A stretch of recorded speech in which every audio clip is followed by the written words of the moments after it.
Ayun siya! Madali kayo! Pamuli natin! Sige! Patayin natin ang salot sa Kailangan baryong ito! matapos sa buhay niyan! Hindi ako pwedeng mamatay. Kailangan ako ng anak ko. Kailangan ko makatakas. Teka, boss, sandali lang. Nandito si Michelle. Ay, Diyos ko. Patay na siya. Ano? Hindi. Michelle? Mahal ko. Bakit mo kami iniwan ng anak mo? Taon 2003, Barangay Kalinog, Iloilo. Alas 6 ng gabi, nagsasalitan ang tunog ng huni ng kuliglig at putak ng mangilan-ngilang inahing manok ang naririnig ni Mang Pabian. Isa-isa nang dumadapo sa mga puno ng kakao ang mga manok. Habang nagsisiga ng mga tuyong dahon ang matanda sa likod na bahagi ng malaking bahay, kung saan nagtatrabaho siya bilang katiwala sa loob ng 4 na dekada. Inayos niya ang mga panggapas ng damo sa loob ng isang bodega. Ginamit yon ng mga bagong tauhan na nagmula pa sa Karatig Baryo. Ang amo niya na si Antonio ang nagmamay-ari ng malawak na pastulan ng baka sa baryong yon. Nang masigurong wala na ang magkapatid na baguhan, ay nagmadali na siyang gawin ang pinakaimportanteng bagay na dapat niyang tapusin bago umuwi. Pumunta siya sa may katayan ng baka at kinuha ang timba na pinaglalagyan niya ng pagkain na ibibigay sa anak ng kanyang amo. Dinukot niya ang panyo na kulay pula sa kanyang bulsa, sabay itinali sa ibabang bahagi ng muka para takpan ang kanyang ilong. Gayunpaman, naaamoy niya pa rin ang masangsang na amoy ng lumang dugo at laman loob. Brak! Napakabaho talaga. 10 taon ko nang ginagawa to eh. Ngunit hindi ko pa rin talaga kayang sigmurain ang amoy ng pabulok na mga ito. Pambihirang buhay talaga to. Bibilisan ko na nga at siguradong nagugutom na ang alaga ko. Tinakpan niya ng maigi ang malaking tapayan na pinagkukunan niya ng laman loob. 5 tapayan ang mga yun at dun niya inilalagay pagkatapos magkatay ng baka 1 beses sa 1 linggo. At ang mga laman at ibang parte naman ay ibinebenta sa malapit na pamilihan sa baryong yun. Nung akma niya nang kukunin ang susi ng isang silid kung saan nakakulong ang anak ng kanyang amo na si Jomar, ay wala yun sa kanyang pinaglalagyan. Bigla siyang kinabahan at nanumbalik sa kanyang isipan ang isang pangyayari na naganap 9 na taon na ang nakalilipas. Mang Fabian, kailangan natin siyang mahanap. Baka makapamerwisyo at mahuli siya ng mga tao. Ilang taon na ang nakalilipas. Ayun siya! Madali kayo! Pamuli natin! Sige! Patayin natin ang salot sa Kailangan baryong ito! matapos sa buhay niyan! Hindi niyo ako mahuhuli ng buhay. Bumalik na tayo mga kasama. Sa dami ng patibong na ginawa natin para sa aswang na yun, bukas na bukas siguradong isa na siyang malamig na bangkay. Bumalik na tayo sa kanya-kanya nating bahay. Mas delikado kung susuong din tayo sa gubat. Tayo na! Tama! Umuwi na Halina kayo tayo. mga kasama! Amo, mag-iingat po kayo. Kung talagang maraming patibong dito, hindi tayo ligtas at nasa panganib din po ang buhay ng asawa ninyo. Mabuti pa'y maghiwalay muna tayo para mas mabilis natin siyang mahanap. Sige ho, Mang Pabian, mag-iingat din po kayo. Tawagin niyo lamang ho ako kapag nakita niyo siya. Huwag mo akong alalahanin, may proteksyon ako. Ikaw ang mag-iingat dahil kapag nasaan yung aswang sila, ang tanging nasa isip lamang nila ay kumain ng karne at dugo. Kahit mahal ka niya at asawa ka niya, siguradong hindi niya mapipigilan ang kanyang sarili. Maibsan lamang ang pagkauhaw at gutom niya. Sige ho, Mang Pabian, maghiwalay ho muna tayo para mabilis natin siyang mahanap. Teka, boss, sandali lang. Nandito si Michelle.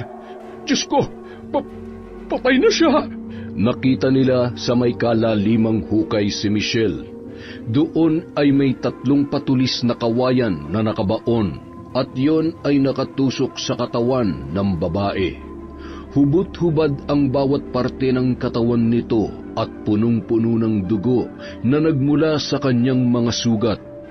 Napaluhod si Antonio ng mga sandaling yun at nagpupumalahaw sabay dahan-dahan na inaabot ang kamay ni Michelle na noon ay wala ng buhay. 3 buwan pa lamang noon ang anak ni Antonio at ni Michelle na si Jomar nang pumanaw ang babae. Samantala, sa takot na muling mangyari ang nangyari noong nakaraan, bitbit ang timba ay nagmamadaling tumakbo si Mang Pavian papunta sa isang silid sa likod na bahagi ng mansyon na nagsisilbing kulungan ng anak ng kanyang amo na si Antonio. Samantala, Kuya, bilisan mo na. Baka mamaya maabutan tayo ni Tanda. Sigurado may kayamanang itinatago dito. Tiba-tiba tayo kapag nagkataon. Oo, tama ka. Sigurado makakajackpot tayo rito. Bilisan na natin. Akin na yung susi, kuya. Ako na magbubukas. Oh, ayan. Yun! Ang dilim naman. Ang baho pati. Akin na yung flashlight. Bakit basa ang sahig? Teka, ano to? Dugo atang... Mga yan ah. May bituka. Kadiri. Inuud na. Anong ginagawa niyo dito? Nasaan si Mang Pabian? Nasaan ang pagkain ko? Nagugutom na ako. Pagkain? Sino ka ba? Anong ginagawa mo sa mabahot madilim na silid na ito? Pagkain. Gusto ko ng karne. Oh, ang mga mata at pangil niya. Aswang! Aswang ang batang yan! Lumabas na tayo dito! Hindi kayo pwedeng lumabas. Dito lang kayo. Gutom na ako. Kayo na lang ang kakainin ko. Ang bango-bango ninyo. Gusto ko yung amoy ng dugo nyo. sumakay sa likod ng binata si Jomar, sabay sinakal ang leeg noon. Nang matumba ay nilingon niya ang kapatid nito na nanginginig na sa takot. Huwag! Maawa ka! Nagsasawa na rin ako sa binibigay ni Mang Pavian na laman loob at dugo ng baka. Hindi naman masarap yun eh. Hindi ko malasahan. Nauuhaw pa rin ako at nagugutom. Halika na. Huwag ka nang lumayo pa. Ang lambot ng balat mo. Huwag! Aray ko! Mukhang mas malambot at mas masarap ang karne niyong dalawa. Nang hindi makontento, gamit ang kanyang mahahabang kuko, ay winarak niya ang tiyan ng binatilyo at hinalukay ang laman loob. Wow! Ang dami! Ang haba nitong bituka, oh! Ito, mukhang masarap. Tumitibok-tibok pa ang puso niya, oh! Ang bango-bango! Ang tamis ng dugo!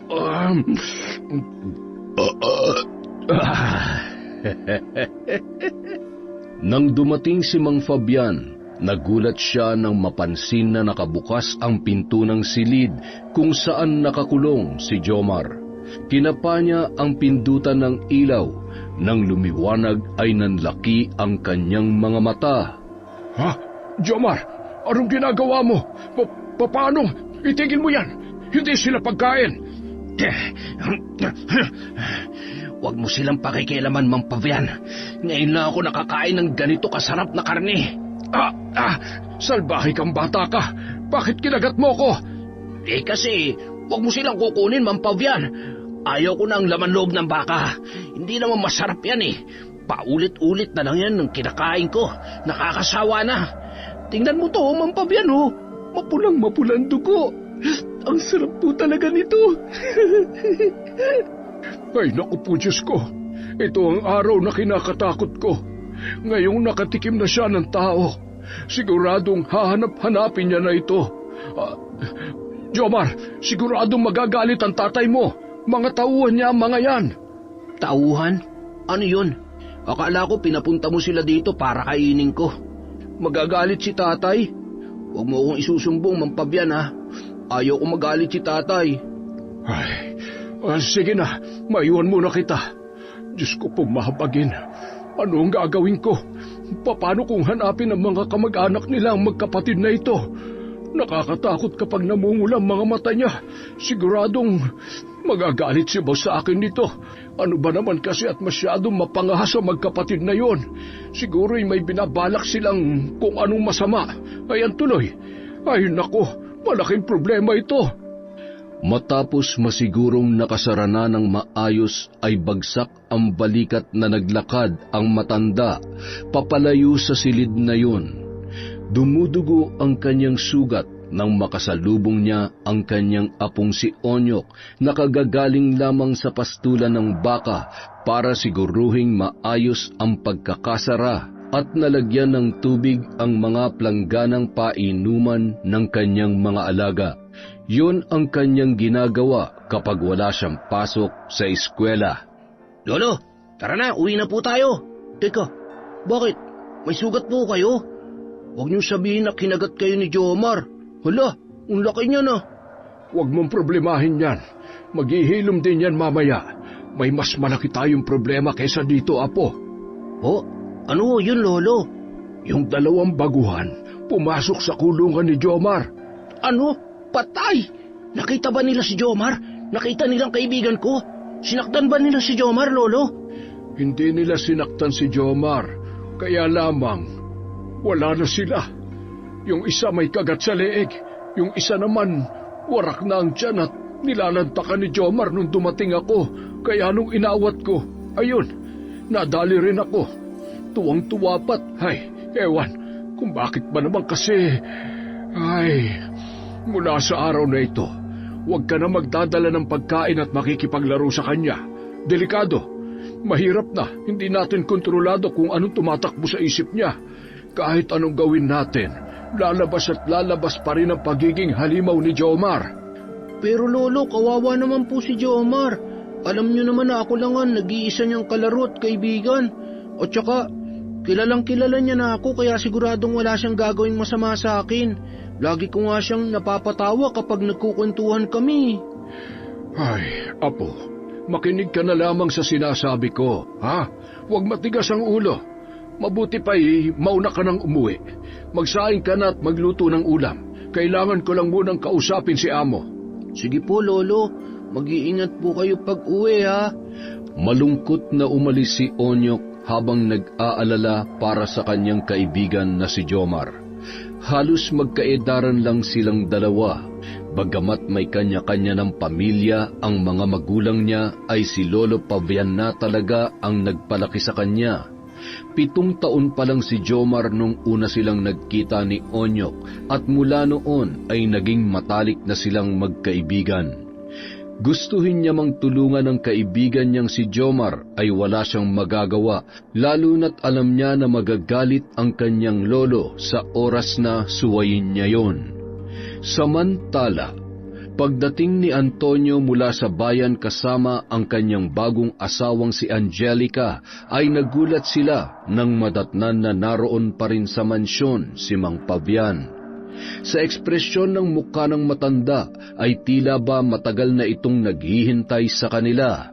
Bitbit ni Angelica ang mga pinamiling gamit.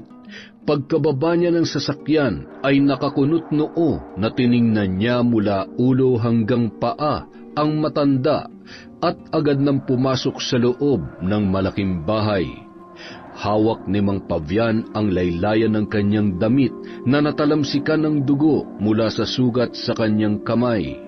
Sinundan niya pa ng tingin si Angelica bago humarap sa nag-aabang na si Antonio sa kung ano ang ibabalita ng matandang lalaki. Gabi na ho, Mang Pabian. Dapat hindi nyo na ako hinintay pa para nakapagpahinga kayo na maaga. Kumusta ho si Jomar? Yan ho ang dahilan kaya hindi pa ako umuwi. Amo, may problema po tayo. Ho?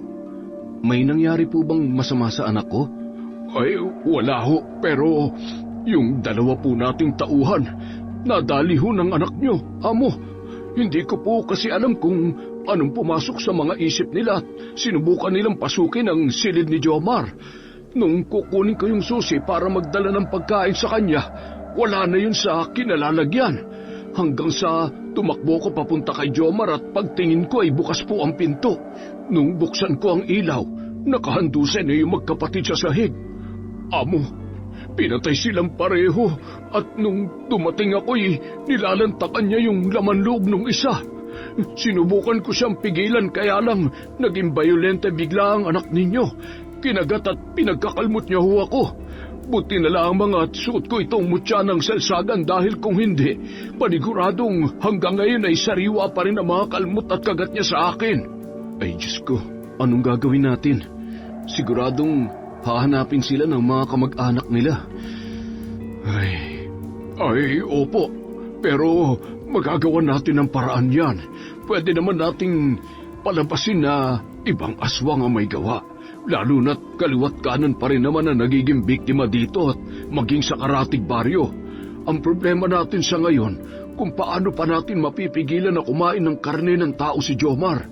Ang sabi niya kanina ay nagsasawa na raw siya sa lasa ng pinapakain ko sa kanya. Kailangan nating masiguro na hinding-hindi na mauulit to. Ma'am Pavian, kayo lamang po ang inaasahan ko tungkol sa sikreto ko. Tsaka hindi maaaring malaman ni Angelica ang tungkol sa kanya. Sigurado hindi niya matatanggap si Jomar at ayaw ko rin naman na masira ang relasyon namin. Bumalik ho kayo mamayang 10:00. Tiyempo ho tayo ng tamang pagkakataon para puntahan at linisin ang kalat ng anak ko. Maraming salamat po, Ma'am Pavian, ha? Ay, walang anuman ho yun, amo. Ay, sige po. Uuwi rin muna ako at nang makapagpalit ng damit at nang makapaghapunan na rin.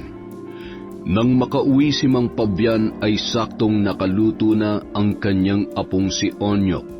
Habang naghahain ang binatilyo ay muli itong nag-usisa. Lolo, ano pong sabi ni Sir Antonio? Nagalit po ba siya kay Jomar? Ay, hindi pa sila nakakapag-usap.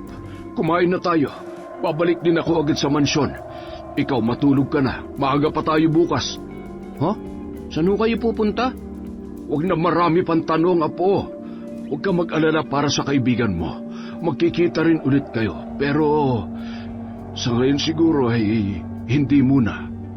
Lolo, gusto ko rin po sanang magkaroon ng mutya katulad ninyo para pwede ko siyang puntahan kahit anong oras. Kawawa naman po siya. Bakit po ba kailangan siyang ikulong? Dahil hindi maaaring malaman ni Madam Angelica ang tungkol kay Jomar. Nasaan po ba ang totoong nanay ni Jomar? Wala na ang kanyang ina. Matagal nang patay si Michelle.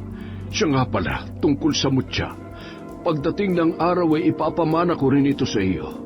Pero alam mo ba, apo, ipagkakaloob sa iyo ng kalikasan ng mutya kung ikaw ay mabuting tao at talagang may nakalaan para sa iyo. Sa ngayon, isa lamang ang pakiusap ko para manatili kang ligtas. Makinig ka sa akin at huwag matigas ang ulo mo. Kumain na tayo at hihiga muna ako bago bumalik sa mansyon. Tumango na lamang si Onyok at ipinagpatuloy ang pagkain ng hapunan. Nahiga naman si Mang Pavian sa pahabang upuan sa kanilang sala habang nag-iisip sa kung anong pwede nilang gawin sa matitirang bahagi ng katawan ng dalawang magkapatid. Napabuntong hininga na lamang siya nang maisip niya na hindi mangyayari yun kung naging maayos lamang ang hangarin ng dalawang bagong tauhan. Bago sumapit ang 10:00 ng gabi, naghihintay na si Mang Pavian sa paglabas ni Antonio. Ilang minuto lamang ay nagmamadaling tumungo si Antonio sa may likod na bahagi kung saan naroon ang silid at tanging si Mang Pavian lamang ang may susi noon. Maging si Angelica na noon ay 2 taon ng kasal kay Antonio ay hindi alam ang sikreto at misteryo sa likod ng isang silid na hindi binubuksan sa mansyon na yon. Sa lawak ng bahay at sa dami ng negosyo na pinagkakaabalahan, ay kwarto, kusina at hardin lamang ang madalas niyang puntahan. Sa tingin ko, mas makakabuti kung kakausapin niyo na maayos si Jomar. Huwag niyo na husan ng pagalitan. Isa pa, kasalanan naman talaga ng dalawang mokong na yun eh. Ay, susubukan ko po, Mang Pabian. Nang buksan ni Mang Pabian ang pinto at ilaw, nanlaki ang kanilang mga mata nang makitang nakahandusay sa sahig si Jomar. Punong-puno ng dugo ang damit, gayon din ang muka at mga kamay nito. May hawak pa ang kanang kamay na isang mahabang bituka. Wala ng laman at kung may tiraman sa ibang bahagi ay halatang nilapa yun gamit ang matatalas na pangil. Hiwa-hiwalay na rin ang mga buto sa iba't ibang parte ng katawan ng dalawang lalaki. Nagkatinginan sina Mang Pabian at Antonio dahil tila hindi na humihinga ang batang nasa harapan nila. Jomar, ano nangyari sa'yo?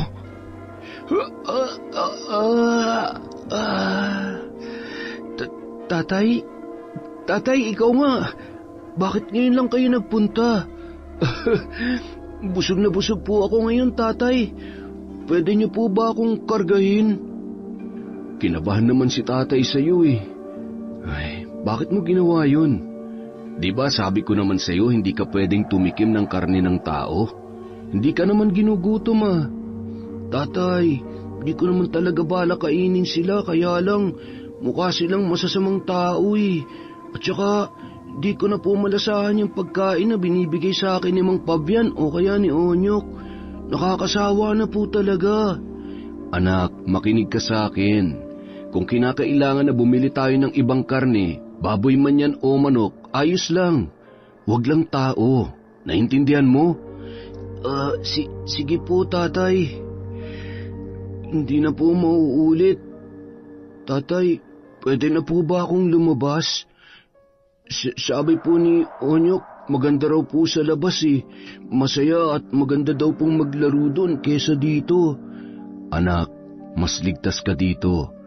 Huwag nang makulit kung ayaw mo magalit si tatay, ha? Mang Pabian, makikisuyo naman po ng mga yan. Ilagay nyo na ho sa sako.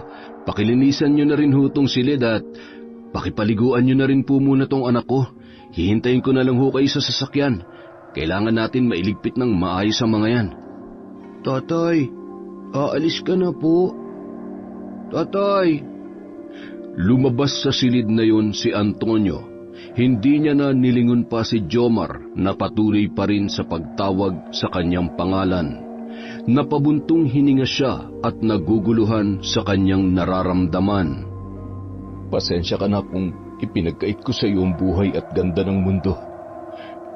Gusto lamang kitang protektahan. Ayaw kong mawala ka katulad na nangyari sa nanay mo. Sana pagdating ng araw ay maintindihan mo ko. Patawarin mo ko, anak. Samantala, habang pinapaliguan ni Mang Pabian si Jomar, nagulat siya nang bigla itong magsalita. Mang Pabian, mahal po ba ako ni tatay? Galit po ba siya sa akin? Ikaw talagang bata ka. Siyempre mahal ka ng tatay mo at sa tingin ko ay hindi naman siya galit sa'yo. Basta wag mo nang gagawin ulit yon. Wag ka na magtatangkang kumain ng tao, ha? Kahit po masama sila, kahit sila na mismong pumunta dito, paano po kung saktan nila ako? Basta, iho, itong tatandaan mo. Hindi ka masasaktan kung dito ka lamang at susunod ka sa sinasabi ng tatay mo at siyempre sa akin.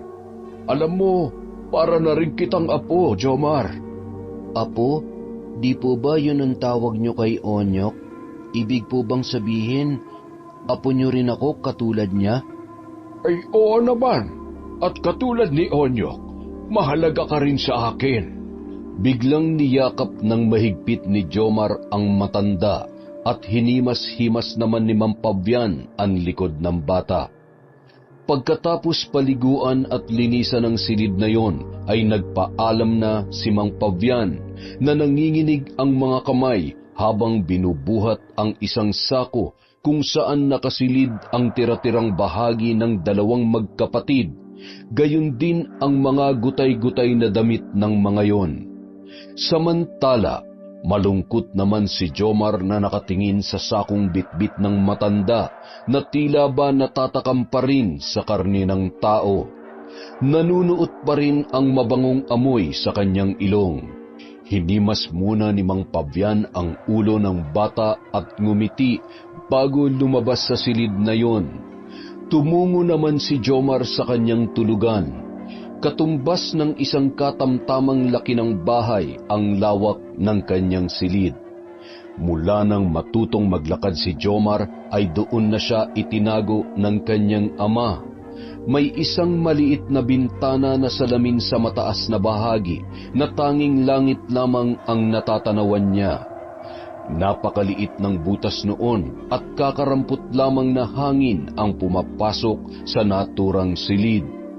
Samantala, isinakay naman sa likod na bahagi ng sasakyan ang sako na sinapinan nila ng mas malaking plastik upang walang tumagos na dugo. Bumiyahe ang dalawa at tumungo sa alanganing daan kung saan may namamataan na biktima ng mga aswang. Pagkatapos ikalat ang tira-tirang bahagi, ay itinapon din ni Mang Pavian ang gutay-gutay na damit. Kung titingnan ay tila doon nga mismo nangyari ang pamamaslang sa dalawang tauhan. Dala ang mga sako pabalik. Naghukay si Mang Pavian hindi kalayuan sa kanyang bahay para ibaon ang mga bagay na ginamit nila, katulad ng sako at plastik. Kinaumagahan, maagang dumating ang ama ng magkapatid sa mansyon at agad naman silang hinarap ni Antonio. Ikinalulungkot ko po ang nangyari sa mga anak ninyo. Tanggapin niyo po sana ang perang ito. Sana'y makatulong sa inyo kahit papano. Kung may kailangan pa ho kayo, sabihin niyo lamang po sa akin. Mag-iingat ho kayo pa uwi. Nakikiramay ho ulit ako. Salamat po. Tatanawin po namin itong malaking utang na loob. Ang balita tungkol sa nangyari sa magkapatid ay tila ba normal na lamang para sa mga taong nakatira sa nasabing baryo, maging sa mga karatig lugar. Kaya naman kahit kaunting paghihinala sa pamilyang pinagtatrabahuhan ng dalawa, ay hindi man lamang nagkaroon ng pagdududa ang mga kamag-anak ng mga yon. Lalo na't malaking halaga ang iniabot ni Antonio bilang tulong. Nang sumunod na araw, habang abala ang mga tauhan sa pastulan ng baka, ay nakabantay naman si Mang Pavian, katulad ng kanyang laging ginagawa. Bilang tulong naman ni Onyok, bago siya pumasok sa eskwelahan, nagwawalis siya sa palibot ng mansyon. Nang mapansin niya na wala ng katao-tao sa harap ng bodega kung saan madalas tumatambay ang iba pang trabahador ng baka, ay nagmamadali niyang kinuha ang susi para puntahan si Jomar. Dali-dali niyang binuksan at isinara ang pinto ng silid na yon. Jomar, uy gising! Ang himbing naman ng tulog mo. Gusto mo bang kumain? O, Onyok, ikaw pala. Ang sarap ng tulog ko. Alam mo, pinuntahan ako ni tatay kahapon. Kaya lang, galit yata sa akin kasi, Kasi kumain ka ng karne ng tao. Ikaw kasi, bakit mo ginawa yun? Kasi nagugutom na ako Pero alam mo, masarap pala talaga at manamis-namis ang dugo ng tao. Yun nga lang, hindi ko na pwedeng ulitin yun. Baka lalong ikulong na ako dito habang buhay ni tatay. Gusto ko rin makipaglaro sa iyo sa labas Ako rin naman, gusto rin kitang makalaro. Kaya dapat matuto kang kontrolin ang sarili mo na kumain o di kaya makapanakit ng ibang tao. Katulad kahapon, Hindi mo lang sila sinaktan. Oo, pinatay ko sila. Kasi naman pumunta sila dito. Naramdaman ko na may masama silang binabalak. Ay, huwag ka mag-alala, hindi ko na uulitin yun. Ayaw ko naman magalit si tatay sa akin. Onyok. Ano yun? Nagugutom ka ba? Hindi. Busog na busog pa kaya ako. Pwede mo ba akong tulungan na makalabas dito? Kahit sandali lang. Naku, hindi pwede. Paano kung makita ka ng mga trabahador o kaya ng ibang tao? Di sa gabi na lang. Pwede naman yun, di ba? Di ba sabi mo, wala ng mga tao sa labas kapag gabi? Sa bagay. Huwag ka mag-alala. Gagawa ako ng paraan. Basta, sandali lang Kapag nahuli tayo ni Lolo o di kaya ng tatay mo, pareho tayo mapapagalitan nun. Sige na. Aalis na ako. Basta, pag nakahanap ako ng pagkakataon sa gabi, babalikan kita dito. Tatapusin ko lang yung winawalis ko. Papasok pa ako sa eskwela ha? Papasok sa eskwela? Ano yun? Ano? Basta sa susunod, ikukwento ko sa'yo. Kapag may pagkakataon, tuturuan din kita magbasa at magsulat. Maraming bata dun. Kaya lang, mga salbahe sila. Lagi nila akong tinatawag na anak araw. Kaya nga, ikaw lang ang kaibigan ko Nang umalis si Onyok ay nakaramdam ng kakaibang saya si Jomar. Na tila ba hindi na siya makapaghintay sa sinabi ng kanyang matalik na kaibigan na si Onyok. 5:00 ng hapon. Pagkagaling sa eskwelahan ay agad na nagluto ng hapunan si Onyok. Paulit-ulit niya ring iniisip kung paano niya pagbibigyan ang kahilingan ni Jomar.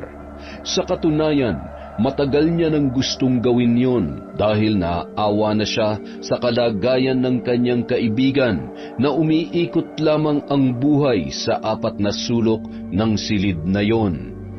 Nang dumating si Mang Pavian ay agad siyang sinalubong ng napakatamis na ngiti ng kanyang apong si Onyok. Aba, mukhang masayang-masaya ang apo ko Wala bang nang-away sa iyo sa eskwelahan? Meron po, kaya lang po sanay na ako Hindi ko na lang po sila pinapansin. Ganun ba? Nakapagluto ka na ba ng ulam? Napakasipag naman talaga ng apo ko. Maaasahan ka talaga. Siyempre naman po. At saka, para maaga rin po tayo makakain ng hapunan. Alam ko naman pong napagod na naman kayo sa pagbabantay ng mga trabahador ni Sir Antonio. Papaanong hindi? Sa araw-araw na ginawa ng Diyos, lahat ng mga dapat gawin ay kailangan pang ipaalala sa kanila. Makakain na nga at mukhang masarap tong niluto ng apo ko. Pagkatapos maghapunan ay agad na rin pumunta si Mang Pavian sa kanyang silid. Nagpalit siya ng damit bago tuluyang inihilata ang kanyang katawan sa higaan na banig na nakalatag sa semento. Nang mapansin ni Onyok na mahimbing nang natutulog si Mang Pavian, pinagdugtong-dugtong niya ang unan sabay binalot yon ng kumot. Pagkatapos ay dahan-dahan siyang lumabas ng silid. Kinuha niya ang flashlight at dumaan sa pinto sa kanilang kusina. Hindi naman gaanong kalayuan ang mansyon, kaya mabilis lang din siyang nakarating doon. Dumaan siya sa bandang likod kung saan may isang kalakihang butas sa bakod. Dahan-dahan siyang lumusot doon at palakad takbong pumunta sa kinaroroonan ng kanyang kaibigan na si Jomar. Samantala, napabalikwas ng bangon si Jomar nang marinig niya ang kaluskos at naamoy niya ang kaibigan na noon ay binubuksan ang pintuan. Bumalik ka. Sabi ko na Halika na. Basta pangako mo, hindi mo ako tatakasan at hindi ka rin lalayo sa akin Saglit lang tayo at baka magising si Lolo. Mapapagalitan tayo nun. Tara na. Tumayo ka na dyan. Bakit ka ba gumagapang? Kayain mo ako. Ganito maglakad ang mga tao. Hindi naman ako tao eh. Tao ka pa rin. Mas mabait ka pa nga kaysa sa ibang bata eh. Ikaw, hindi mo ako inaaway at sinasaktan. Samantalang sila, kahit wala naman akong ginagawang mali, lagi silang galit at nananakit sa akin. Gusto mo takutin ko sila? Wag! Mga salbahe yun. Baka mapahamak ka pa. Ano yun? Ang galing. Umiilaw. Bilog na bilog at ang daming maliliit na liwanag. Ang lamig ng hangin dito, Onyok. Ang tawag dyan, buwan at mga bituin. Ito ay ang lupa at kapag tumingala ka naman, ang tawag dyan, langit. Yan naman, mga puno at halaman. Uy, may tao dun. Bakit ka nagtatago? Ayun oh, may tao nakatingin sa atin. Hindi tao yan, ang tawag dyan, estatwa. Parang tao pero hindi. Iyon, anong tawag dun? Kotse. Sinasakyan niya ng tao. Sa tatay mo yan. Talaga? Kay tatay yan? Ang ganda. Gusto kong sumakay dyan. Huwag ka mag-alala. Basta mapatunayan mo sa tatay mo na mabait ka at hindi ka talaga masama katulad ng ibang aswang, hindi ka niya kailangang ikulong at sigurado makakasakay ka rin dyan. Nakasakay ka na ba dyan? Hindi pa. Mahirap lang kasi kami kaya wala kaming pambili ng ganyan. Yung bahay namin hindi kasing ganda ng bahay ninyo. Pagkatapos maglibot-libot ay naisipan ng dalawa na lumabas at pumunta malapit sa bahay nila Onyok. Diyan kayo nakatira? Ang daming bahay dito ah. Habang nag-uusap ang dalawa, may kung anong mabangong na amoy si Jomar. Hinanap niya yun hanggang sa makarating siya sa isang palikuran. Saktong papasok doon ang isang buntis na animoy hirap sa paglalakad dahil malaki na ang tiyan noon. Bitbit ng kanyang kanang kamay ang isang maliit na timba na may lamang tubig at ang kaliwa naman ay nakasalo sa tiyan ng nasabing buntis na babae. Ano kayang laman ng tiyan niya? Bakit ang laki? Ang bango-bango. Nagugutom ako. Gusto kong kumain. Gusto ko yung laman ng tiyan niya. Uy, teka Jomar, huwag ka na magtago. Tara na, bumalik na tayo. Kailangan ko na rin matulog. May pasok pa ako bukas eh. Wala, saan na kaya yun? Pasaway talaga yung kaibigan kong yun oh. Sabi nang wag lalayo sa akin eh. Nung mga sandaling yun, paglabas ng buntis sa palikuran ay hindi siya makakilos o makasigaw man lang sa labis na pagkagulat nung makita ang isang batang nakangisi, mapula ang mga mata at nakalabas ang mga pangil. Nabitawan nito ang timba sabay na paupo na parabang iniwanan ng lakas ang buo niyang katawan. Hinila ni Jomar ang paa ng nasabing babae. Inabot ng babae ang timba sabay ipinukpok sa ulo ni Jomar. Nandilim ang paningin ni Jomar dahilan para siya ay magalit. Gamit ang kanyang mahabang kuko ay tinusok niya ang lalamunan ng babae. Ang galing ko. Akala mo ah. Kasabay noon ay ang dahan-dahan niyang pagwarak sa malaking tiyan ng naturang babae. Nanlaki ang mga mata niya nang makita ang sanggol na nasa loob ng sinapupunan. Dahan-dahan niyang kinuha yon at mabilis na nilantakan. Matapos yon, pumasok siya sa palikuran. Mayroong isang putol na container na mayroong laman na tubig. Iniangat niya yon sabay ininom. Pagkatapos ay nagpunas pa siya sa puting tela na nagsisilbing pinto ng palikuran. Palingon-lingon siya sa paligid sabay hinanap ang kanyang kaibigan na si Onyok. Oh, saan ka ba nang galing? Hinanap kita, bigla ka na lang nawala. Akala ko tinakasan mo na ako. Teka, bakit may dugo ka sa damit? Jomar naman eh, di ba nag-usap na tayo? Manok lang ang kinain ko, nagutom kasi ako eh. Sigurado ka ha? Halika na, bago mo pa ako matakasan ulit. Nang makabalik sa mansyon ng magkaibigan ay agad na dumampot si Jomar ng 2 bato, isang may katamtamang laki at isang patulis. Oh, ano naman ang gagawin mo dyan? Oh, wala. Laruan ko lang. Bukas ulit ha. Tumango na lamang si Onyok na noon ay humihikab na habang kumakaway sa kanyang kaibigan. Nang makaalis si Onyok ay agad niyang hinawi ang isang malapad na aparador. Nababakas doon ang malalim na kalmot ng kanyang mga kuko. Gamit ang bato ay pinukpok niya yon hanggang sa matibag ang maliit na parte ng pader. Hindi niya tinigilan yon hanggang sa makalikha siya ng maliit na butas. Masyadong malakas si Jomar ng gabing yon dahil sa kinain niyang sariwang bata mula sa sinapupunan ng ina nito.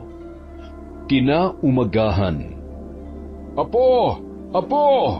Ano ba't hindi ka pa bumabangon? Hindi ka ba papasok? Lolo, inaantok pa po ako. Masakit po ang lalamunan ko at masakit po ang ulo ko. Ay nako, nagpapalusot ka na naman. Ang sabihin mo, tinatamad ka na naman pumasok. O siya, kung hindi mo kayang bumangon at talagang masama ang pakiramdam mo, magpahinga ka na lamang muna. Paglabas ni Mang Pabian sa kanilang bahay ay narinig niya ang hiyaw ng isang lalaki hindi kalayuan. Agad siyang naglakad papunta sa pinagmulan ng ingay na narinig niya noong mga oras na yon, na para bang may kung anong pinagkakaguluhan. Nadaanan niya ang nagkukumpulang mga tao at agad na rin siyang nakiusisa. Marisa! Marisa, asawa ko!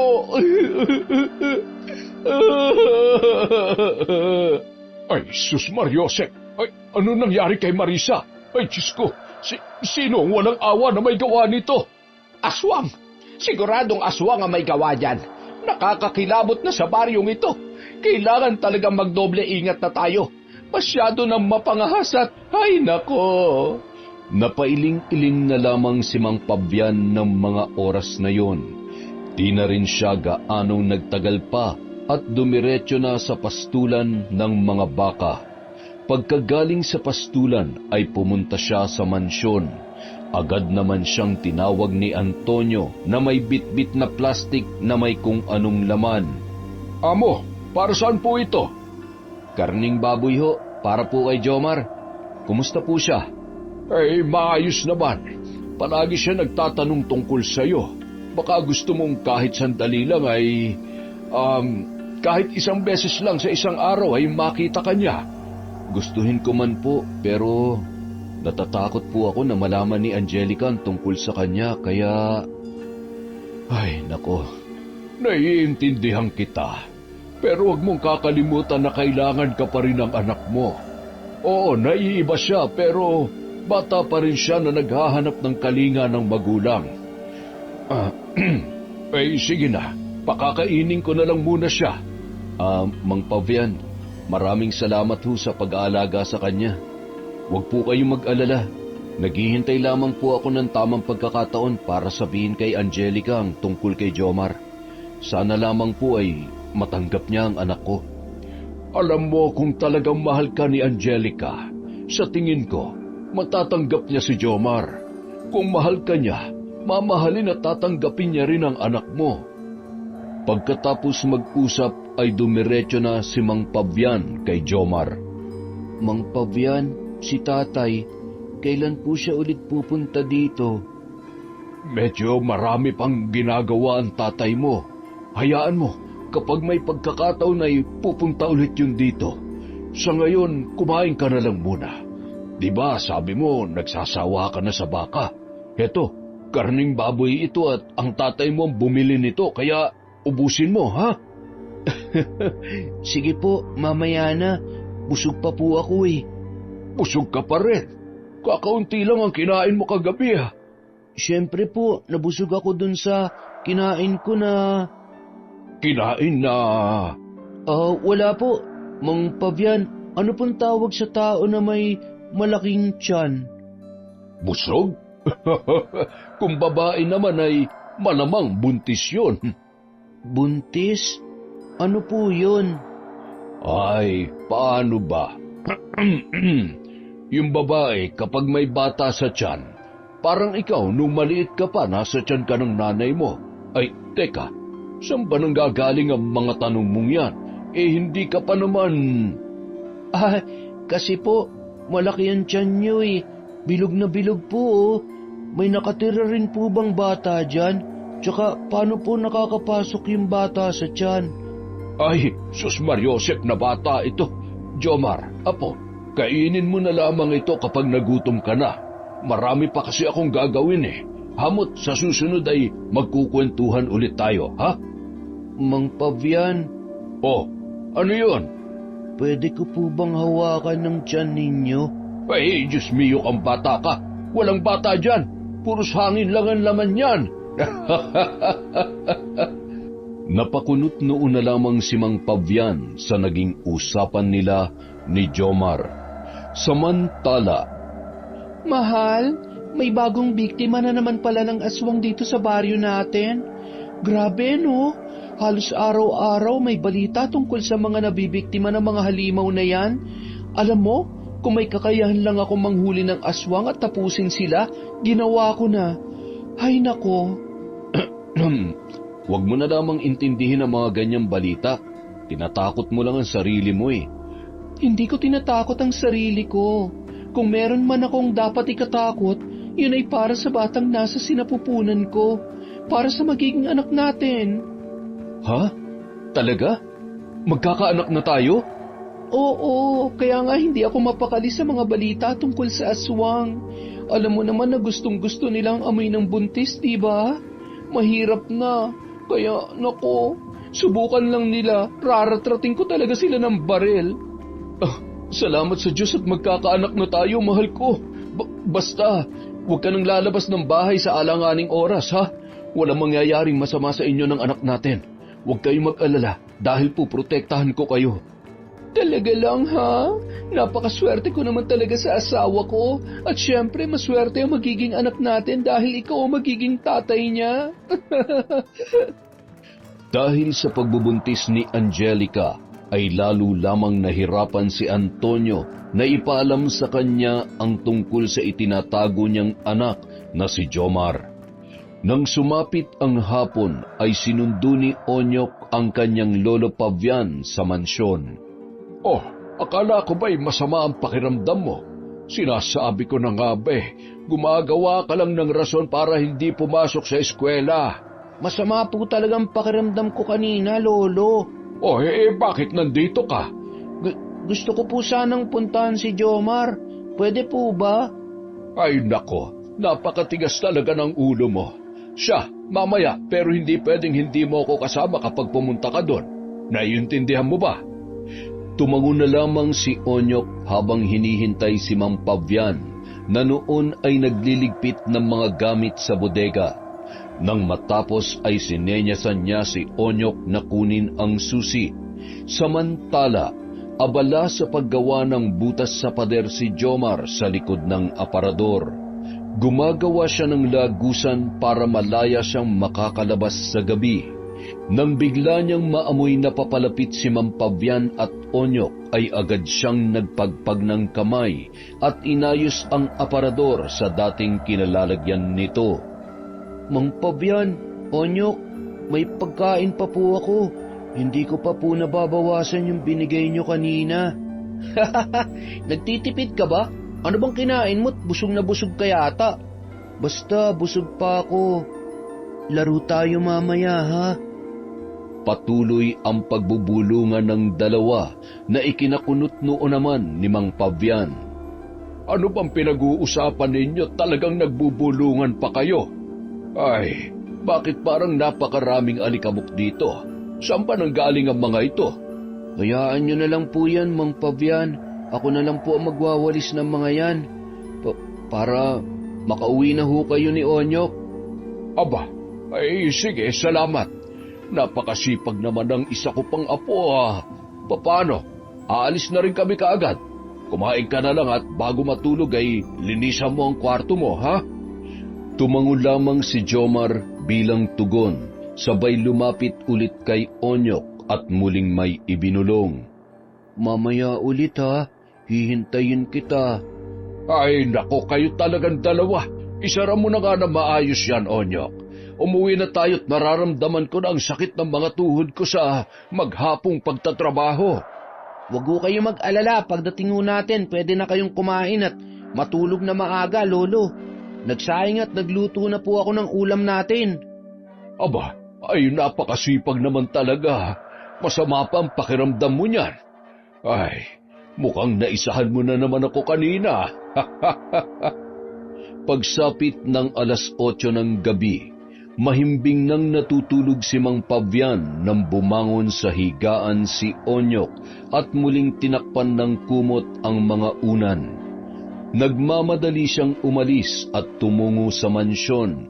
Nakaupo naman si Jomar sa loob ng silid habang hinihintay na pagbuksan ni Onyok. Ilang sandali pa. Akala ko hindi ka na darating. Tinatulog ko muna si Lolo. Ay, siya nga pala. Hindi tayo pwedeng umalis dito sa mansyon. Tulog naman na sila kaya pwede naman dito na lang tayo maglaro. Ayos lang ba sa'yo? Sige. Dito na lang tayo maglaro at magkwentuhan. Ay, siya nga pala. Kagabi may kapitbahay kaming inuswang. Kawawa naman. Di ba kagabi bigla kang umalis? Wala ka bang napansin? Di ba malakas ang pang-amoy at pandinig mo? Wala naman. Kung natatakot ka, dito na lang tayo maglaro. Huwag ka mag-alala dahil kaibigan mo ako. Sigurado kong walang aswang na mananakit sa'yo. Halika na, magabulan tayo. Samantala, nang gabing yun, hindi mapakali si Angelica sa kanyang higaan. Pakiramdam niya ay napaka-alinsangan ng panahon. Habang mahimbing na natutulog ang kanyang asawang si Antonio, bumangon siya at binuksan ang bintana. Kitang-kita niya ang 2 bata na noon ay naghahabulan sa ilalim ng maliwanag na buwan. Napakunot noo siya at napalingon sa kanyang asawa. Antonio, may mga batang naglalaro sa labas. Hindi ko mamukaan pero sigurado ako sa nakita ko. Mahal naman, baka naman namamalikmata ka lang. Isara mo na yung bintana. Baka mamaya kung ano pang nilalang ang makita mo dyan. Alam mo namang buntis ka, hindi ba? Ang mabuti pa, ako na lang ang magsasara niyan. Humiga ka na rito. Agad namang sumunod si Angelica sa sinabi ng kanyang asawa. Habang isinasara ni Antonio ang bintana ay nanlaki ang kanyang mga mata nang makita ang 2 batang tinutukoy ni Angelica. Nagmamadali niyang isinara ang bintana at kinakabahan kung bakit naroon si Onyok nung mga oras na yon at kung paanong hinayaan ni Mang Pavian na maglaro ang 2 bata sa labas ng ganoong oras. Dahil sa takot para sa kaligtasan ng kanyang asawa at ng batang dinadala nito, hindi siya natulog ng gabing yon para magbantay. Kinaumagahan. Mang Pavian, hindi ba't kabilin-bilinan ko sa inyo na huwag niyong palalabasin si Jomar? Ano nangyari at talaga namang hinayaan niyo sila maglaro ni Onyo kagabi? Ay, hindi ko po alam ang sinasabi ninyo, amo.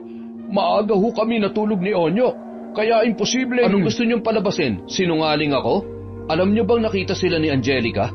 At gusto ko lang din malaman niyo na nagdadalang taong asawa ko. Kaya hindi niya pwedeng malaman ng tungkol kay Jomar. At alam niyo naman kung anong pwede mangyari kapag nakita ni Jomar si Angelica. Masyado siya mabango para sa pang-amoy ng mga aswang. Nasaan ho ang susi? Sumunod kayo sa akin. Amo, ano ho ang gagawin ninyo? Nagmamadaling binuksan ni Antonio ang silid. Nadatnan nilang tulog na tulog si Jomar. Hinubad ni Antonio ang kanyang sinturon at inihampas yun ng 3 beses sa kanyang anak. Tatay, tama na po. Bakit niyo po ako pinalo? Ayaw ko na po.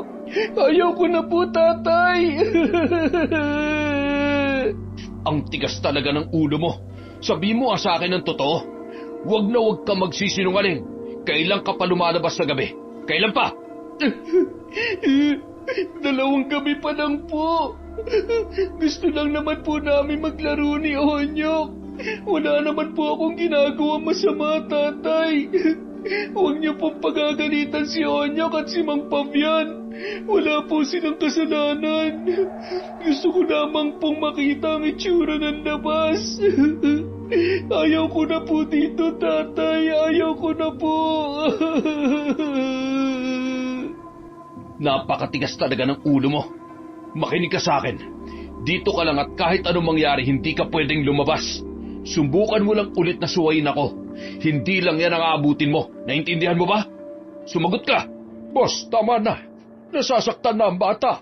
Hindi mo naman masisisi kung bakit. Dahil sino ba naman ang gugustuhin makulong na parang hayop sa silid na ito? Hindi ba kayo naaawa sa anak ninyo? Hindi nyo siya hinahayaang mabuhay na malaya. Hindi mo alam ang sinasabi mo. Tauhan lang kita kaya wala kang karapatang pangunahan ako. Pagsabihan mo yung apo mo at mula sa araw na ito, ayaw ko na siyang makita rito. Nanlilisik ang mga mata ni Antonio sa loob ng mahabang panahon na paninilbihan ni Mang Pabian. Yun ang pangalawang beses na nakita niya ang galit sa mga mata nito. Nilingon ni Mang Pabian ang nakasuksok na bata sa kanto ng kanyang kamang hinihigaan at nanginginig pa rin sa sobrang takot. Hindi ako mahal ni tatay. Salbahe siya. Ayaw ko na sa kanya. Ayaw ko na sa kanya. Apo, huwag ka nang umiyak. Galit lang ang tatay mo kaya kanya nasaktan. Mahal ka niya. Mahal na mahal ka ng tatay mo. Alam mo ba si Onyok? Napapalo ko rin yun kapag may mali siyang ginagawa o kaya kapag masyado na matigas ang ulo niya. Pero kahit napapalo ko siya, napapagalitan, mahal na mahal ko pa rin siya. Lalo lamang nilakasan ni Jomar ang pag-iyak. Umalis si Mang Pabian para kumuha ng pagkain, kaya lamang pagbalik niya, anumang pilit niya ay ayaw nitong galawin ang kanyang inihain. Hanggang sa hinayaan na muna siya ni Mang Pabian na mapag-isa. Nang makaramdam ng gutom si Jomar ay agad niyang sinunggaban ang laman loob ng baka na dinala ni Mang Pabian. Pagkatapos kumain ay ipinagpatuloy niya ang pagsira sa pader na pwede niyang daanan anumang oras niya gustuhin. Nang araw na yun, tuluyan na siyang nakagawa ng maliit na butas kung saan pwede na siyang dumaan. Bago umalis si Mang Pabian ay sinilip niya muna ang kalagayan ni Jomar. Hindi ito nagsalita pero nung papaalis na lamang siya, bigla yung yumakap ng mahigpit sa kanyang likod. Huwag ka nang malungkot.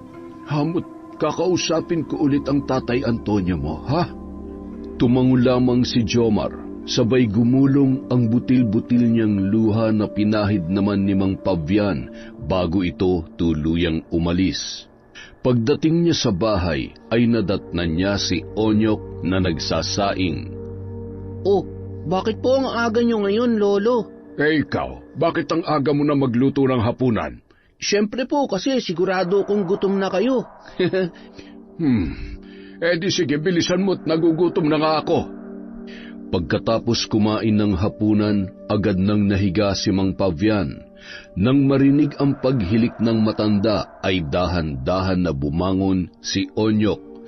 Akma niyang bubuksan ang pinto nang biglang, "Saan ka pupunta, ha? Sinasabi ko na nga ba eh. Bumalik ka dito. Balik! Luan! Alam mo ba na dahil sa kalokohan at katigasan ng ulo mo, napalo kanina si Jomar? Galit na galit si Amo at hindi ka na niya pinapayagang pumunta pa sa mansyon. Ano ba naisip mo at hinahayaan mo lumabas ang kaibigan mo, gayong alam mo na bawal at delikado? Sorry po, Lolo. Naawa lang naman po ako kay Jomar. Gusto lang naman po namin na maglaro. Hindi ka alis dito. Hindi ka tatayo dyan hanggat hindi ko sinasabi. Opo, Lolo. Sorry po. Bumalik sa higaan ang matanda habang patuloy naman sa paghikbi si Onyok. Hindi dahil sa sakit ng kanyang tuhod, kundi dahil sa pag-aalala niya para sa kanyang kaibigan na si Jomar. Samantala, pagkatapos magpalit ng damit pantulog ni Angelica ay kinuha niya ang suklay at humarap sa salamin. Habang sinusuklay ang kanyang buhok ay napalingon siya nang biglang bumukas ang pinto. Isang malaking pusa na may mapupulang mata ang kanyang nakita. Ming! Anong ginagawa mo dito? Ang ganda-ganda naman ng mga mata mo. Nagugutom ka ba? Mahal, may pusa dito. Sino kaya to? Ngayon ko lang siya nakita. Napakabango niya at maganda siya. Gusto ko siyang kainin. Oh, kaninong pusa yan? Mahal naman, mamaya makalmot ka niyan eh. Ibaba mo na yan. Mukha naman siyang mabait. Ang cute-cute nga eh. Ming Ming! Wait lang mahal ha. Pakakainin ko lang muna to sa kusina. Si tatay. May kasama dito sa bahay si tatay. Bakit tinatawag niyang mahal? Siya ang mahal ni tatay. Kaya pala ayaw na sa akin ni tatay dahil ikaw ang mahal niya. Hindi pwede. Manda ka sa akin. Oh, huwag kang malikot. Baba ka muna ha. Kukuha lang ako ng pagkain mo. Anong gusto mo? Manok o isda? Malamang ikaw. Gusto kitang kainin para wala akong kaagaw kay tatay. Bumaba ng hagdan si Angelica mula sa ikalawang palapag. Habang naghahanda ng pagkain para sa pusa, biglang nawala sa paningin ni Angelica ang naturang pusa. Ming! Asan na yun? Ming-Ming, heto ng pagkain mo. Ay, saan ba sumuot yun? Maya-maya, biglang namatay ang mga ilaw sa kusina. Ay, mahal! Makikisuyo naman oh. Namatay ang mga ilaw dito sa kusina. Sa kasamaang palad, hindi siya narinig ng kanyang asawa. Napatili si Angelica nang maramdaman niya ang matatalas na kuko na nakahawak sa kanyang braso.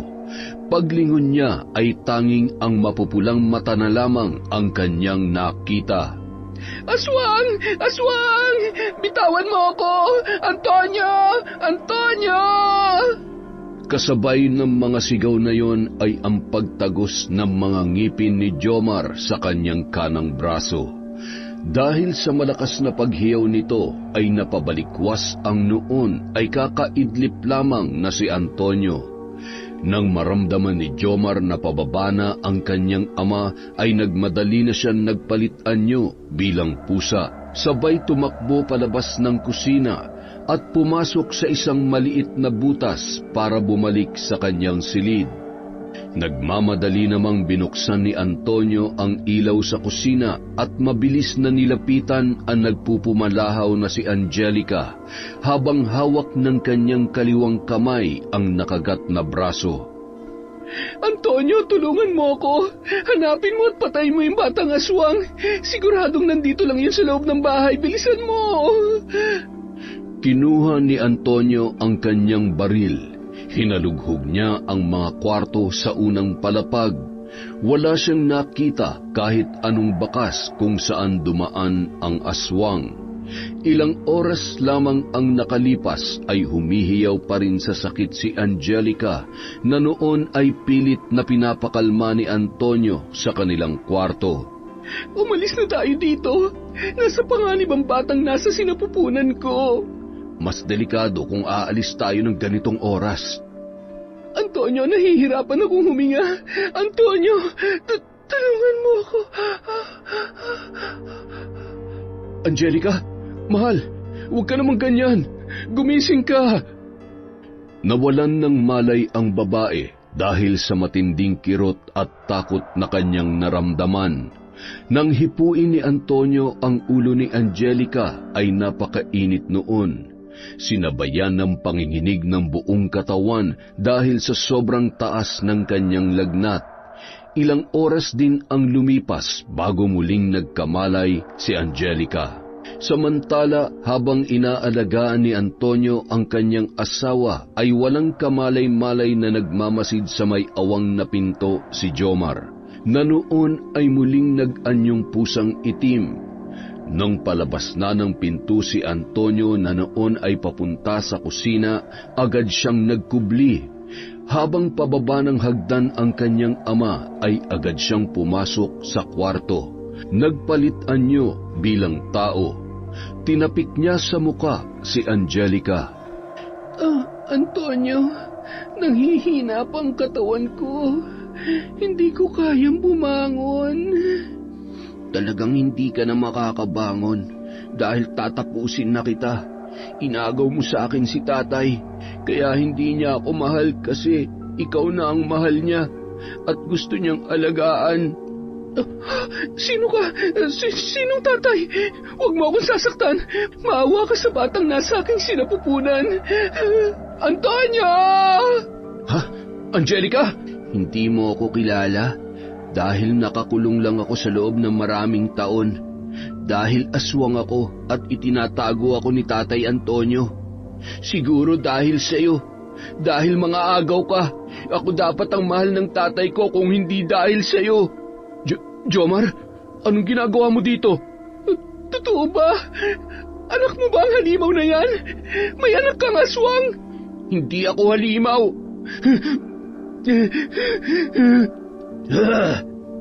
Walang kasing bilis na pumaibabaw kay Angelica ang batang aswang. Pinagkakalmot niya yon sabay hinawakan ng leeg at akma niyang sasakmalin nang biglang itinutok sa kanya ni Antonio ang baril. Tama na! Hindi ako magdadalawang isip na patayin ka kapag hindi ka nakinig sa akin. Kaya mo akong patayin, tatay? Hindi mo talaga ako mahal. Bago mo ako mapatay, sisiguruhin ko na mamamatay din ang babaeng ito. Wag! Walang kasing bilis na binitiwan ni Jomar si Angelica at siya'y nakalundag, dahilan para makaiwas siya sa bala ng baril. Nagpalipat-lipat siya ng pwesto para linlangin ang kanyang amang si Antonio. Nilundag niya yon at kinagat sa braso, dahilan para mabitawan nito ang baril na hawak-hawak. Walang kasing bilis niyang ibinalibag yon sa labas ng kwarto at isinara ang pinto. Buong lakas niyang hinila ang kanyang sariling ama at pinaikot yon ng 3 beses hanggang sa ito ay mahilo. Kinagat niya ang mga daliri nito sa paa at malakas niyang tinadyakan ang tuhod, dahilan para hindi na ito makatayo pa. Kung alam ko lang na aabot sa ganito, sana'y noon pa kita pinatay. Lalo lamang nagngit-ngit sa galit si Jomar nung mga sandaling yun. Tumutulo man ang kanyang luha dahil sa sinabi ng kanyang tatay Antonio ay nanlilisik ang kanyang mga matang nilingon, ang nanginginig sa takot na si Angelica. Humihiyaw dahil sa sakit ng kanyang tiyan. Unti-unti niyang naramdaman ang pagdaloy ng pulang likido sa kanyang mga hita. Nang maamoy ni Jomar ang dugong yun, ay dali-dali niyang sinunggaban ang babae. Hinila niya ang 2 paa nito habang patuloy sa pagpupumiglas sa kabila ng kanyang panghihina. Jomar, anak, maawa ka. Huwag mo siyang sasaktan. Kapatid mo ang batang nasa sinapupunan niya.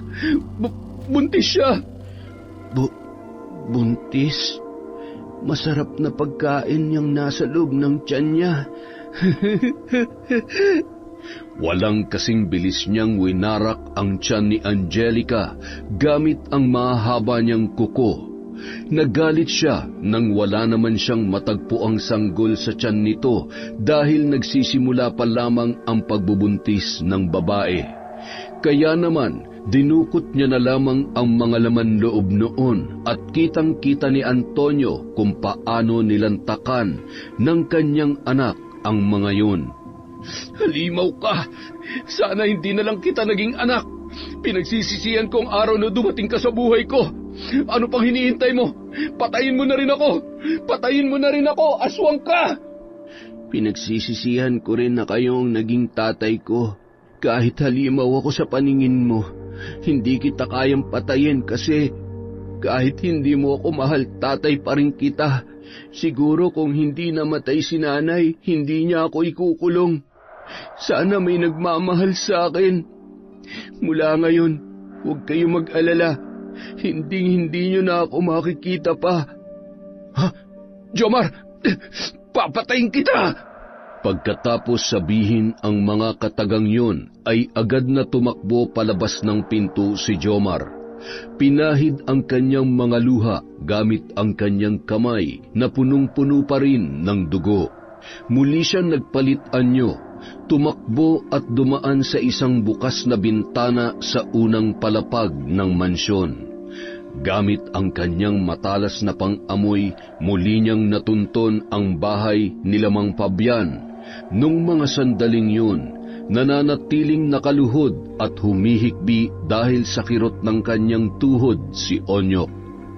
Lolo, ayaw ko na po. Ang sakit na po ng tuhod ko at antok na po ako. Meow! Pusa? Itim na pusa? Halos lumuwa ang mga mata ni Onyok nang biglang naging tao ang pusa na nasa kanyang harapan. Aswang! Lolo, may aswang! Ha? Aswang?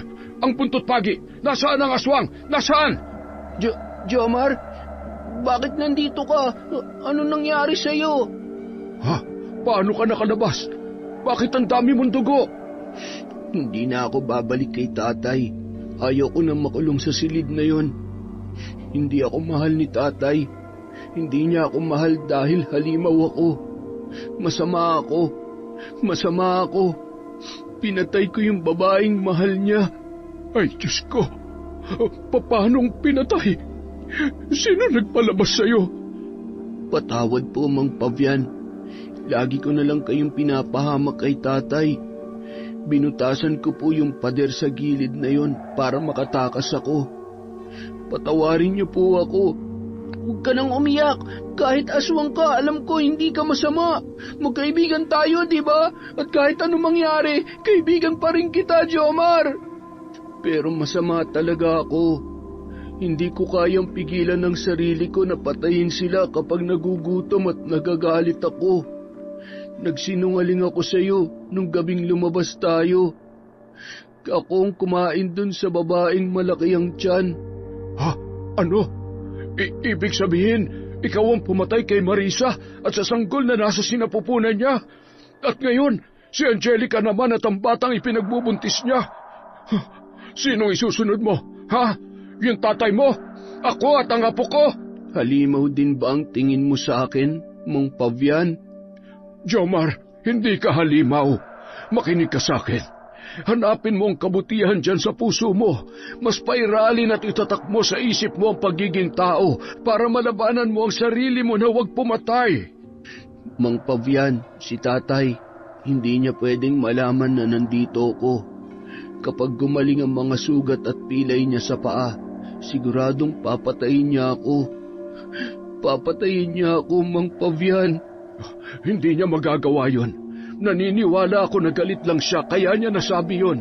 Walang ama na maghahangad ng kamatayan sa kanyang anak. Pero nagawa niya na. Dahil gusto niya akong mamatay. Pinagsisisihan niya na naging anak niya ako. Lolo, hindi ba po naikwento niyo sa akin na maraming paraan para hindi makapanakit ang aswang o kaya maggamot ang aswang na gusto magbagong buhay? Ay, hindi madaling mawala ang sumpa ng pagiging aswang. Sadyang may dugong nananalaytay sa iyo, Jomar, na siyang nagtutulak sa iyo na pumatay at kumain ng tao. Pero huwag ka mag-alala. Gagawa tayo ng paraan. Tutulungan ka namin sa abot ng aming makakaya. Sa ngayon, pigilan mo muna ang sarili mo. Isang mahigpit na yakap ang itinugon ni Jomar sa matanda. Huwag ka nang umiyak. Huwag ka nang malungkot. Mahal ka namin ni Lolo. Kahit ayaw na sa'yo ng tatay mo, aalagaan ka pa rin namin. Pero huwag ka nang mananakit at kakain ulit ng tao, ha? Kapag nahuli ka ng mga taong naghahanap sa aswang, siguradong... Antok na talaga ako. Halika na. Pahiramin kita ng damit. Matulog na tayo. Lolo, pwede na po ba? Oo, sige na. Sa susunod, kapag inulit mo pang sumuway sa akin, talaga namang... Ay, sige. Ay, teka muna sandali. Isuot mo itong kwintas na ito. Ho? Pero bakit ho? Paano ho kayo, Lolo? Huwag na maraming tanong. Aalis ako. Titingnan ko lamang ang kalagayan ng mag-asawa sa mansyon. Jomar, Onyok, huwag kayong lalabas, ha? Naiintindihan nyo? Tumango lamang ang magkaibigan bilang tugon sa matanda. Nagkwentuhan ng dalawa habang naghahanap ng damit sa isang malaking karton para pamalit ni Jomar. Pagkatapos ay natulog na ang magkaibigan na tila ba walang nangyari at walang nikatiting na takot na nararamdaman si Onyok laban sa kanyang kaibigan. Samantala, gumagapang sa sahig si Antonio, nagpupumilit na kunin ang itinapong baril ni Jomar sa labas ng kanilang kwarto habang naghahalo ang galit at sakit na kanyang nararamdaman. Napalingon siya nang dumating si Mang Pabian. Amo, pasensya na ho. Sinira ko ho ang pintuan sa kusina ninyo para makapasok ako. Ay, ang dami niyong sugat. Gamutin ho natin ang mga sugat ninyo. Paano mo nalaman ang nangyari sa akin? Nasa inyo bang halimaw na yon? Alam niyo ba kung nasan siya? Amo, ako na ho ang bahala sa kanya. Sa ngayon ay kailangan muna nating gamutin ang mga sugat ninyo. Binuhat ng matanda papunta sa isang pahabang upuan si Antonio at sinimulan ng gamutin ang mga sugat ng kanyang amo. Hindi magawang pumasok ng matanda sa kwarto kung saan naroon ang bangkay ni Angelica. Nung mga oras na yon, hinihintay na lamang nila ang mga pulis at kamag-anak ng biktima. Paano ko ipapaliwanag sa pamilya niya nangyari sa asawa ko? Sasabihin ko na pinatay siya ng anak kong halimaw? Sabihin mo sa akin kung anong gagawin ko. Ano? Kapag nalaman nila na anak ko si Jomar, sigurado makukulong ako. Madidiin ako sa pagkamatay ni Angelica. Hindi ka makakagawa ng paraan kung paano aayusin ang lahat ng ito, kung paiiralin mo ang emosyon mo. Alam ko kung gaano kahirap ang sitwasyon mo ngayon, pero kailangan mo magdesisyon bilang isang ama. Tama ka. Kailangan ko magdesisyon bilang isang asawa at ama na nawalan ng anak. May ipapakiusap sana ako sa inyo. Patayin niyo siya. Patayin niyo siya para sa akin. Amo, hindi ko ho magagawa yan. Naging matapat at masunurin ho ako bilang tauhan ninyo, pero sa pagkakataong ito, hindi ko ho masusunod ang ipinag-uutos ninyo. Hindi ko kayang patayin si Jomar. Mas kailangan niya kayo ngayon. Kailangan niya ng pagmamahal bilang isang anak na nauuhaw sa aruga at pagkalinga ng isang magulang. Yon ang makatutulong sa kanya. Hindi mo alam ang sinasabi mo. Kung hindi mo siya kayang patayin, ako ang papatay sa kanya. Umalis na ho kayo. Huwag na kayong babalik pa dito dahil hindi ko na kayo kailangan pa. Pero amo, ang sabi ko umalis ka na. Kapag nadatnan ka rito ng mga pulis, ikaw ang ituturo ko. Ano? Sabi kong umalis ka na eh. Lumayas ka!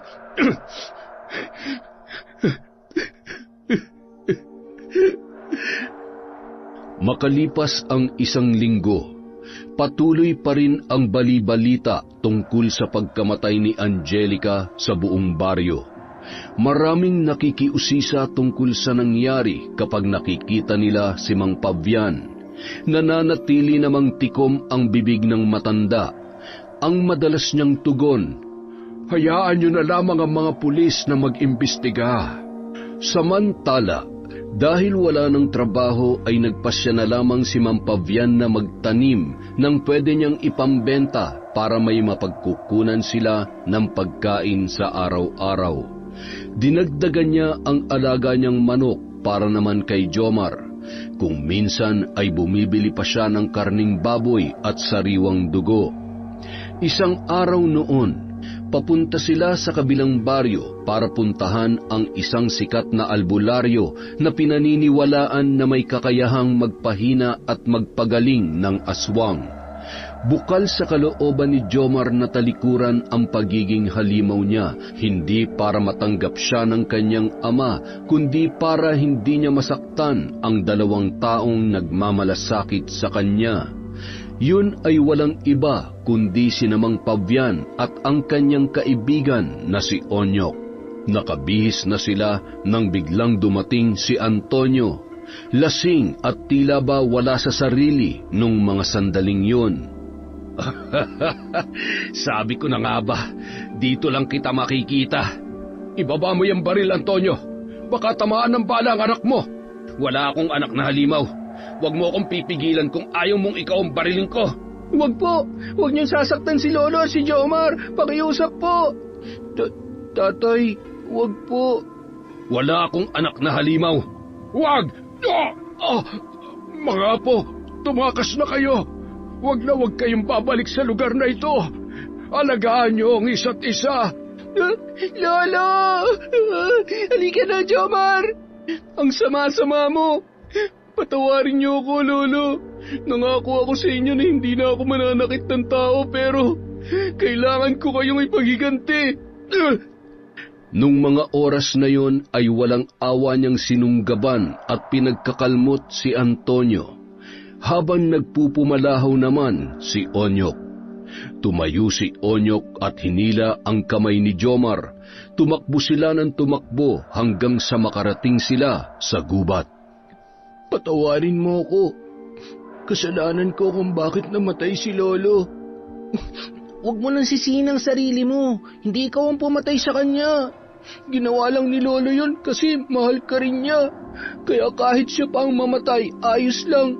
Kailangan natin balikan ang bangkay ni Lolo. Kailangan natin siyang ilibing bago natin lisanin ang lugar na ito. Huwag mo akong iiwan, ha. Kahit tayo na lang dalawa, tutulungan natin ang isa't isa. Pangako, hindi tayo maghihiwalay kahit anong mangyari. Pipilitin kong magbago at magsimulang muli, katulad ng sabi ni Lolo Pavian. Mahigpit nilang niyakap ang isa't isa habang patuloy sa pagpatak ang kanilang mga luha dahil sa pagkawala ng kanilang lolo na si Mang Pavian. Nang masigurong wala ng tao ay kinuha nila ang katawan ng matanda. Nagdala sila ng mga gamit na kakailanganin sa paglibing kay Mang Pavian at sa kanilang paglalakbay sa kalagitnaan ng gubat. Matapos nilang maghukay ay ibinaon nila ang katawan ng matanda sabay tinabunan yon ng lupa. Tinaniman nila yon ng halamang sampagita. Sampagita ang tawag sa halamang ito. Mabango ang bulaklak at kulay puti na maliliit. Paborito niya ito, Jomar. Kahit saan man tayo makarating sa paglalakbay natin, babalik at babalik tayo dito para bisitahin si Lolo. Magkahawak ang kamay at may bitbit na tig-isang sako. Isang paru-parong puti ang kanilang sinundan. Siguro si Lolo yan. Sundan lang natin. Kung saan tayo dalhin ng paru-parong yan, doon na tayo pupunta. Bumalik ang paru-parong yun sa lugar kung saan nakalibing ang kanilang lolo Pavian. May kung anong hirap na boses silang naririnig. Kinalkal nila ang lupa na may kababawan lamang. Nasaan ako? Bakit hindi ako makahinga ng maayos? Lolo? Buhay ka, Lolo? Paano pong... Pambihira kayo mga bata kayo. Inilibing niyo ba talaga ako? Nawalan na ako na malay sa dami ng dugong nawala sa akin. Malayo sa bituka ang bala na tumama sa akin. O siya, tanggalin niyo ng mga lupang nasa may paanan ko para makatayo na ako dito. Pambihira talaga kayo. Sa babaw ng hukay niyo ay kung nagkataon pagpipiestahan ako ng mga sigbin dito. Kailangan pa rin natin matanggal ang bala dyan sa may braso niyo, Lolo. Kailangan natin pumunta sa ospital. Wala tayong pera. Diyos na lang ang bahala sa akin. Alam ko na po. Ako na lang ang magtatanggal ng bala dyan sa sugat nyo. Kailangan nyo lang tiisin ang... Agad na hinawakan ni Jomar ang braso at dinukot ang nakabaon na bala doon. Nagpumalahaw naman sa sobrang sakit si Mang Pavian. Nanginginig ang kanyang buong katawan sa kirot na kanyang nararamdaman. Bigyan niyo ako ng tubig. Nagdidilim ang paningin ko. Binigyan nila ng tubig ang matanda at maya-maya ay hinubad ni Onyok ang kwintas at isinuot yon kay Mang Pavian. Naramdaman ng matanda ang pag-init ng kanyang buong katawan. Nanlaki ang mga mata ni Jomar nang makita na unti-unting naghihilom ang sugat ni Mang Pavian. Aswang ka rin, Lolo? Ay hindi, Apo. Anting-anting ang kwintas na ito na nagpapahilom ng sugat ko. Ay, pambihira naman talaga. Pinahirapan niyo pa ako. Hindi man lamang sumagi sa isip ko ang kwintas na yan. Nagpahinga muna ang matanda at nang manumbalik ang kanyang lakas ay nagpatuloy na sila sa paglalakbay. Nakarating sila sa isang liblib na baryo. May nadatnan silang lumang bahay at napakarami ng talahib sa paligid noon. Matagal na panahon nang walang nakatira dyan. Maraming taon na nakalipas. Isang dalaga na nagngangalang Michelle, maagang naulila sa magulang. Ang sabi niya noon ay magtatrabaho siya sa... hindi ko na matandaan kung saan Basta mula nung araw na yon, hindi ko na siya nakita pa. Hindi kaya ang Michelle na tinutukoy niya ay ang ina ng batang ito? Lolo, kayo lang din pong mag-isang nakatira sa kubo ninyo? Ay, oo, isa kong albularyo, iho. Kaya lang ay bibihira na akong manggamot dahil sa halip na pasalamatan ay nahuhusgahan pa ako ng mga tao. Kaya mas pinili ko na lamang na manirahan dito. Malayo sa mga tao at malayo rin sa panghusga nila. Ay, mga apo, mukhang tininig ng Diyos ang panalangin ko. Sa wakas ay... Ay, nako, pasensya na, hindi na ako nagpapaligaw. Isa pa, matanda na tayo. Ay, Sus Mariosep, ang ibig ko hong sabihin, kakailanganin ko po ang tulong ninyo para sa aking apo na si Jomar. Ay, ganun ba? Akala ko naman ay... Nakangiting tiningnan ni Jomar ang matanda. Hinawakan nito ang kanyang kamay at sinabi, "Huwag kang mag-alala, iho. Matutulungan kita." Sa paglipas ng panahon, namuhay sila ng payapa sa liblib na lugar na yon. Isang malaking pagbabago ang tuluyang niyakap ni Jomar. Nananalaytay man sa kanya ang dugo ng pagiging aswang, ay natulungan siya ng albularyo sa tulong ng isang kwintas na ipinagkaloob sa kanya nito. Mula noon, kaya niya nang kontrolin ang kanyang sarili at tuluyan ng talikdan ang madilim niyang katauhan. Alright, isa na naman pong napakagandang kwento, nakaka-inspire.